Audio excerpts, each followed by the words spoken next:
Hi friends, welcome back to our channel. நம்ம சேனலை subscribe பண்ணாதவங்க சப்ஸ்கிரைப் பண்ணிக்கோங்க. மறக்காமல் லைக் பண்ணி சப்போர்ட் பண்ணுங்கள்.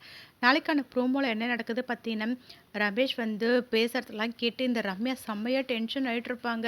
ரமேஷும் பார்த்தீங்கன்னா விடாமல் ரம்யாவை அப்படியே புகழ்ந்து தள்ளிட்டுருப்பாங்க. அப்போ ரம்யா போதும், இதுக்கு மேலே எதுவுமே பேச வேண்டாம், நீங்கள் முதல்ல இங்கேருந்து கிளம்புங்க அப்படின்னு சொல்லிடுவாங்க. ரமேஷும் பார்த்தீங்கன்னா என் தேவதை சொல்லிட்டான்னு சொல்லிட்டு அங்கேருந்து கிளம்பி போயிடுவாங்க.